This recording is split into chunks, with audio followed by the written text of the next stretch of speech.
इस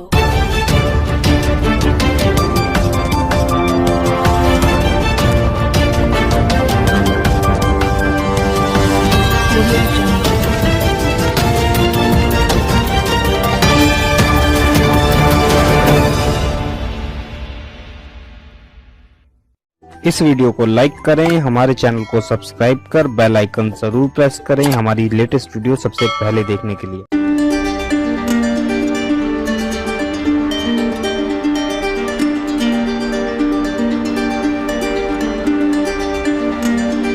हमारी जो है मस्जिद तवसी और तामीर हुई है। आज उसका इफ्तिताह का दिन है। इसके लिए तमाम हजरात से जो है शिरकत की गुजारिश हुई और हमें जो है हमारे वार्ड के एमएलए साहब जाट साहब जा रहे हैं, हमारे कॉर्पोरेटर साहब गणेश रेड्डी साहब जा चुके हैं। आप सबका जो है तहे दिल से शुक्र अदा करते हैं। Thank you sir. ಇವತ್ತು ನಮ್ಮ ವಾರ್ಡಲ್ಲಿ ಅಲ್ಫಾದ ಮಸ್ಜಿದ್ ಜೀರ್ಣೋದ್ಧಾರ ಹೊಸದಾಗಿ ಕಟ್ಟಡವನ್ನು ಕಟ್ಟಿದ್ದಾರೆ. ಅದಕ್ಕೆ ನಮ್ಮ ಶಾಸಕರು ಆದ ಜಾರ್ ಸಾಹೇಬರು ಅವ್ರಿಗೂ ಸಹಾಯ ಮಾಡಿದ್ದಾರೆ ಹಾಗೂ ಎಲ್ಲ ದಾನಿಗಳು ಸೇರಿಕೊಂಡು ಇದನ್ನ ಒಳ್ಳೆ ಒಂದು ಮಸ್ಜಿದನ್ನು ಕಟ್ಟಿದ್ದಾರೆ. ಸುಮಾರು ಒಂದು 2,000 ಜನ ಒಂದೇ ಸತಿ ಕೂತ್ಕೊಂಡು ನಮಾಜ್ ಮಾಡೋವಂಥ ಒಂದು ಪವಿತ್ರವಾದ ಒಂದು ಸ್ಥಳವನ್ನು ಕಟ್ಟಿದ್ದಾರೆ. ತುಂಬ ಚೆನ್ನಾಗಿ ಬಂದಿದೆ. ಅದಕ್ಕೆ ನಮ್ಮ ಅಲ್ಫಾದ ಮಸ್ಜಿದ್ ಎಲ್ಲ ಸದಸ್ಯರು, ಅಧ್ಯಕ್ಷರು, ಆಮೇಲೆ ಎಲ್ಲ ನಮ್ಮ ಮುಸ್ಲಿಂ ಬಾಂಧವರು ಎಲ್ಲ ಸೇರಿ ತುಂಬ ಒಗ್ಗಟ್ಟಾಗಿ ಮಾಡಿದ್ದಾರೆ. ಅವ್ರಿಗೆ ದೇವರು ಒಳ್ಳೇದು ಮಾಡಲಿ ಅಂತ ಹೇಳಿ ನಾನು ನನಗೆ ಉರ್ದುವಲ್ಲಿ ಮಾತಾಡಲಿಕ್ಕೆ ಹೋಗೋದಿಲ್ಲ, ಇದು ಅರ್ಥ ಆಗ್ತದೆ. ಅದರ ನಾನು ಕನ್ನಡದಲ್ಲಿ ಮಾತಾಡಿ ಸರ್. ಎಲ್ಲರಿಗೂ ನಮಸ್ಕಾರಗಳು. ವೇದಿಕೆ ಮೇಲಿರತಕ್ಕಂಥ ಎಲ್ಲ ಧರ್ಮಗುರುಗಳೇ, ಎಲ್ಲ ಹಿರಿಯರೇ, ಬಂದಿರತಕ್ಕಂಥ ಎಲ್ಲ ಸಹೋದರರು ಹಾಗೂ ಸ್ನೇಹಿತರು, ತುಂಬ ಸಂತಸದಿಂದ ಈ ಸಮಾರಂಭದಲ್ಲಿ ಭಾಗವಹಿಸ್ತಾ ಇದ್ದೇನೆ. ಬಹುಶಃ 2008ರಿಂದ ನಾನು ಈ ಕ್ಷೇತ್ರ ಸರ್ವೇಕ್ಷಣದ ಕ್ಷೇತ್ರದ ಚುನಾವಣೆ ಇದ್ದಾಗ ಜಾತಿ ಮತ ಭೇದವಿಲ್ಲದೆ ಎಲ್ಲರೂ ಸೇರಿ ನನ್ನನ್ನು MLA ಆಯ್ಕೆ ಮಾಡಿ ಕಳಿಸಿದೆ. ನಮ್ಮ ಸರ್ವೇಕ್ಷಣದ ಕ್ಷೇತ್ರ ಒಳ್ಳೆಯ ಕ್ಷೇತ್ರ. ನಾವು ಯಾವುದೇ ಜಾತಿಯವರಾಗಿರ್ಬೋದು, ಯಾವುದೇ ಭಾಷೆಯವರಾಗಿರ್ಬೋದು, ನಾವು ಅಣ್ಣ ತಮ್ಮಂದಿರಾಗಿ ಬದುಕ್ತಾ ಇದ್ದೀವಿ. ನಾನು ಹೇಳೋದಾದರೆ ಎಲ್ಲ ಧರ್ಮದಲ್ಲಿ ಸಮೇತ ಒಳ್ಳೆಯದನ್ನೇ ಹೇಳ್ತಾರೆ. ಕುರಾನ್ ಇರ್ಬೋದು, ಭಗವದ್ಗೀತೆ ಇರ್ಬೋದು, ಬೈಬಲ್ ಇರ್ಬೋದು, ಎಲ್ಲರಿಗೂ ಒಳ್ಳೆಯದು ಮಾಡಿ, ಕಷ್ಟದಲ್ಲಿದ್ದವರಿಗೆ ಅವರಿಗೆ ಸಹಾಯ ಮಾಡಿ ಅಂತ ಹೇಳ್ತಾರೆ.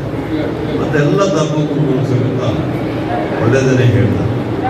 ನಾವು ಅದರಿಂದ ನಾವು ನಮ್ಮ ಧರ್ಮಕ್ಕೆ, ನಮ್ಮ ಧರ್ಮಗುರುಗಳಿಗೆ ಯಾವ ರೀತಿಯಲ್ಲಿ ನಾವು ಗೌರವ ಕೊಡ್ತೀವಿ, ಅದೇ ರೀತಿಯಲ್ಲಿ ಎಲ್ಲ ಧರ್ಮಗುರುಗಳಿಗೂ ಧರ್ಮ ಗ್ರಂಥಗಳಿಗೂ ಸಮೇತ ನಾವು ಗೌರವ ಕೊಡಬೇಕಾಗ್ತದೆ.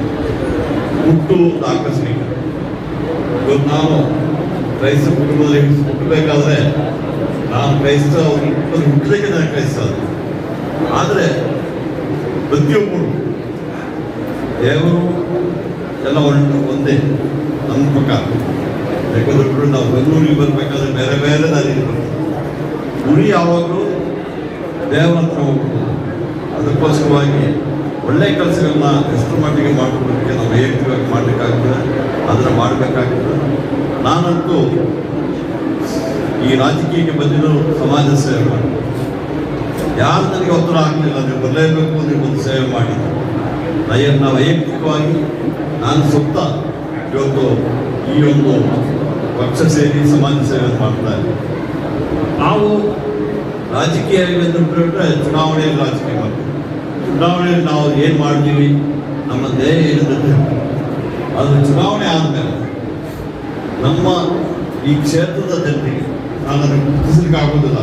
ಯಾರು ನನ್ನ ಪಕ್ಷಕ್ಕೆ ಓಟ್ ಹಾಕಿದ್ದಾರೆ, ಇನ್ನೊಬ್ಬರು ಪಕ್ಷಕ್ಕೆ ಓಟ್ ಹಾಕಿದ್ದಾರೆ, ಎಲ್ಲ ಜನರಿಗೆ ಒಳ್ಳೆ ಮಾಡುವಂಥ ಕೆಲಸಗಳನ್ನ ಎಲ್ಲ ತಮ್ಮೆಲ್ಲರ ಸಹಕಾರದಿಂದ ಎಲ್ಲ ನಮ್ಮ ಸ್ನೇಹಿತರು, ಎಲ್ಲ ಸಂಘ ಸಂಸ್ಥೆಯವರು ಎಲ್ಲ ಸೇರಿಬಿಟ್ಟು ಇವತ್ತು ಮಾಡ್ತಾ ಇದ್ದೀವಿ. ಇವತ್ತು ಮಸೀದಿಯಲ್ಲಿ ಕೂತು ಮಾತು ಹೇಳ್ತಾ ಇದ್ದೀನಿ. ನನಗೆ ಒಂದು ನಾನು ಮಾತಿನದಲ್ಲಿ ಕ್ಷೇತ್ರದಲ್ಲಿ MLA ಆಗಿದೆ 1985. ನಂತರ ವಿಜೇಂದ್ರ ಪಾಟೀಲ್ ಅವರ ಮಂತ್ರಿಮಂಡಲದಲ್ಲಿ ಮಂತ್ರಿ ಆಗಿದೆ 1989. ಇಲ್ಲಿ ಸಮೇತ 2008ರಲ್ಲಿ MLA ಆಗಿದೆ, 2013ರಲ್ಲಿ ಮಂತ್ರಿ ಆಗಿದೆ. ಬಹುಶಃ ನಾನು ಗೃಹ ಮಂತ್ರಿ ಆಗಿದ್ದಾಗ 2.5 ವರ್ಷ ನಮ್ಮ ಕರ್ನಾಟಕದಲ್ಲಿ ಯಾವುದೇ ಎಲ್ಲರೂ ಸೌಹಾರ್ದತೆ ಇದ್ದರು. ಆ ಸಂದರ್ಭದಲ್ಲಿ ಯಾವುದೇ ಒಂದು ಟೀರ್ ಗ್ಯಾಸ್ ಆಗಿರಲಿಲ್ಲ, ಯಾವುದೇ ಗೋಲಿಬಾರ್ ಆಗಿರಲಿಲ್ಲ, ಲಾಠಿ ಚಾರ್ಜ್ ಸಮೇತ ಆಗಿರಲಿಲ್ಲ. ಆದರೆ ಇದೆಲ್ಲ ಯಾಕೆ ಹೇಳ್ತಾ ಇದ್ದೀನಿ ಅಂತ ಬಿಟ್ಟರೆ, ನಮಗೆ ದೇವರದ್ದು ದಯ ಬೇಕಾಗ್ತದೆ. ಒಳ್ಳೆ ಕೆಲಸ ಮಾಡುವವರಿಗೆ ಯಾವಾಗಲೂ ದೇವರು ಅದರಲ್ಲಿ ಇರ್ತಾರೆ. ಆ ಅದರಲ್ಲಿ ಇವತ್ತು ಈ ಮಸೀದಿ ಕಟ್ಟಿದವರೇ ನನ್ನೊಟ್ಟಿಗೆ ಇದ್ದಾರೆ. ಏನು ಹೇಳಿದ್ರು ಅಂತ ಬಿಟ್ಟರೆ ಅಂದರೆ ಈ ಮಸೀದಿ ಇಂಥ ಒಂದು ಇಕ್ಕಟ್ಟಿನ ಜಾಗದಲ್ಲಿ ಅದು ಒಳಗಡೆ ಬಂದಾಗ ಎಷ್ಟು ಚೆನ್ನಾಗಿರ್ತದೆ. ಅದೇ ರೀತಿಯಲ್ಲಿ ನಮ್ಮ ಅರಬಿ ಕಾಲೇಜುಗಳಿದೆ.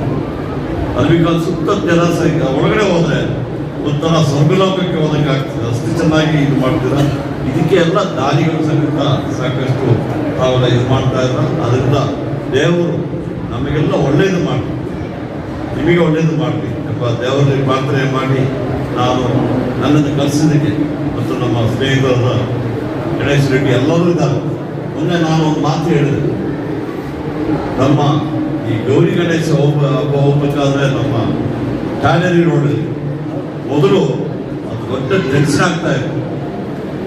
ಅದೇನಾಯ್ತು ಅಂತ ಈಗ ಬರ್ತಾ ಬರ್ತಾ ಅಲ್ಲಿ ಮೊನ್ನೆ ನಾನು ನೋಡಿದೆ ಲಾಸ್ಟ್ ದಿನದಲ್ಲಿ ನಮ್ಮ ಮಸೀದಿಯಿಂದ ಅವರಿಗೆ ಟೀ ಕೊಡ್ತಾ ಇದ್ರು. ಮಸೀದಿಯಿಂದಲೇ ಟೀ ಮತ್ತು ಜ್ಯೂಸ್ ಕೊಡ್ತಾ ಇದ್ರು. ಈ ಥರ ನಾವು ಸೌಹಾರ್ದದಿಂದ ಮಾಡಬೇಕಾಗಿದೆ. ಆದರೆ ಕೆಲವೊಂದು ದುರುದ್ದೇಶದಿಂದ ಕೆಲವೊಂದು ಸತಿ ರಾಜಕೀಯ ಉದ್ದೇಶಕ್ಕೋಸ್ಕರವಾಗಿ ಜಾತಿ ಇರ್ತದೆ. ಅದು ತುಂಬ ತಪ್ಪು. ಇವತ್ತು ನಮ್ಮ ಕ್ಷೇತ್ರದಲ್ಲಿ ಯಾವುದೇ ರೀತಿಯ ಒಂದು ಕಮ್ಯುನಲ್ ಫೀಲಿಂಗ್ ಇರಲಿಲ್ಲ. ಮೊನ್ನೆ ಸಮೇತ KG ಹಳ್ಳಿ PG ಹಳ್ಳಿ ಗಲಾಟೆ ಆಗುವಾಗ KG ಹಳ್ಳಿಯಲ್ಲಿ ನಮ್ಮ ಕ್ಷೇತ್ರದ ಏನು ತೊಂದರೆ ಇರಲಿಲ್ಲ. ಆ KG ಹಳ್ಳಿ ಪೊಲೀಸ್ ಬೇರೆ ಕಡೆಯಿಂದ ಬಂದುಬಿಟ್ಟು ಅದನ್ನು ಮಾಡಿದ್ದಾರೆ. ಆ ಗಲಾಟೆ ಮಾಡೋದ್ರಲ್ಲಿ ಎಷ್ಟೋ ಜನ ಇವತ್ತು ಅರೆಸ್ಟ್ ಆಗಿದ್ದಲ್ಲಿ ಇನ್ನೋಸೆಂಟ್ಗಳಿದ್ದಾರೆ, ಪಾಪ ನಿರ್ದೋಷಿಗಳಿದ್ದಾರೆ. ನಾನು ಗೃಹ ಮಂತ್ರಿ ಅವರು ಪೊಲೀಸ್ ಕಮಿಷನ್ ಇದ್ದಾಗಲೇ ಹೇಳಿದೆ, ನೋಡಿ ನಿರ್ದೋಷಿಗಳನ್ನ ನೀವು ಅರೆಸ್ಟ್ ಮಾಡಿದ್ರೆ ಇವತ್ತು ಅವರಿಗೆಲ್ಲ ಸುಮಾರು 6 ತಿಂಗಳ ಕಾಲ ಜೈಲಲ್ಲಿ ಇದ್ದು ಇವತ್ತು ಹಲವಾರು ಜನರಿಗೆ ಇವತ್ತು ಜಾಮೀನು ಸಿಗ್ತಾ ಇದೆ. ಈ ರೀತಿಯ ರಾಜಕೀಯ ಇಲ್ವಾ? ನಿರ್ದೋಷಿ ಯಾರು ತಪ್ಪು ಮಾಡಿದ್ದಾರೆ, ಯಾರು ಪೊಲೀಸ್ ಸ್ಟೇಷನ್ ಅಟ್ಯಾಕ್ ಮಾಡಿದ್ರೆ ಅವ್ರ ಮೇಲೆ ಕ್ರಮ ತಗೊಂಡು ನಾವು ಬೇಡ ಅಂತ ಹೇಳಿದ್ರ, ನಿಮ್ಮವರು ತಪ್ಪುಗಳೆಲ್ಲ ಹೇಳಿದ್ರು ತಪ್ಪು ಮಾಡೋದ್ರ ಮೇಲೆ ಕ್ರಮ ತಗೊಂಡು, ಯಾರು ನಿರ್ದೋಷಿಗಳಿದ್ದಾರೆ ಅವ್ರ ಮೇಲೆ ಕ್ರಮ ತಗೊಳ್ಬೇಡಿ ಅಂತ ಹೇಳ್ತಾರೆ. ಆದರೆ ಕೆಲವೊಂದು ರಾಜಕೀಯ ಉದ್ದೇಶದಿಂದ ಈ ಥರ ಆಗ್ತಾ ಇರ್ಬೋದು. ಆದರೆ ಇದು ಒಳ್ಳೆಯದಲ್ಲ. ನಮ್ಮ ಮಾತನ್ನು ಸಂದರ್ಭ ಹೇಳಿ ನಾವೆಲ್ಲರೂ ಜನರೊಟ್ಟಿಗಿದ್ದೀವಿ, ಬಡವರೊಟ್ಟಿಗಿದ್ದೀವಿ. ಪಾಪ ನಾನೊಂದು ಮನೆಗೆ ಹೋಗಿದೆ. ಆ ಮನೆಗೆ ಹೋದಾಗ ಆ ಮನೆಯಲ್ಲಿ ಯಾರು ಎರ್ನಿಂಗ್ ಮಾಡ್ತಾರೆ ಅನ್ನೋದನ್ನ ಅವ್ರು ತಗೊಂಡು ಹೇಳಿ ಸಣ್ಣ ಸಣ್ಣ ಮಕ್ಕಳು ಸಮೇತ ಆಗ್ತಾ ಇದೆ. ಇದು ತುಂಬ ತಪ್ಪು. ಈ ರೀತಿಯಲ್ಲಿ ಪೊಲೀಸರು ಸಮೇತ ಈ ರೀತಿ ಯಾವುದೇ ರಾಜಕೀಯ ಒತ್ತಡ ಬಂದು ಸಮೇತ ಮಾಡಬಾರ್ದು ಅಂತ ಮಾತನ್ನು ಹೇಳಿ, ಬಹುಶಃ ಯಾರು ತಪ್ಪಿದ್ದಾರೆ ಅವರಿಗೆ ಶಿಕ್ಷೆ ಕೊಡಲಿ, ಯಾರು ನಿರ್ದೋಷಿಗಳಿದ್ದಾರೆ ಅವ್ರನ್ನ ರಕ್ಷಣೆ ಮಾಡುವಂಥ ಕೆಲಸ ನಾವು ನೀವು ಎಲ್ಲರೂ ಸೇರಿ ಮಾಡಬೇಕಮ್ಮ ಈ ಮಾತನ್ನು ಸಂದರ್ಭ ಹೇಳಿ, ಬಹುಶಃ ಈ ಅವಕಾಶ ನನಗೆ ಮಾಡಿಕೊಟ್ಟದಕ್ಕೆ ನಾನು ತಮಗೆಲ್ಲ ವಂದಿಸಿ ನನ್ನ ಮಾತುಗಳನ್ನು ಮುಗಿಸ್ತೀನಿ. ಜೈ ಹಿಂದ್.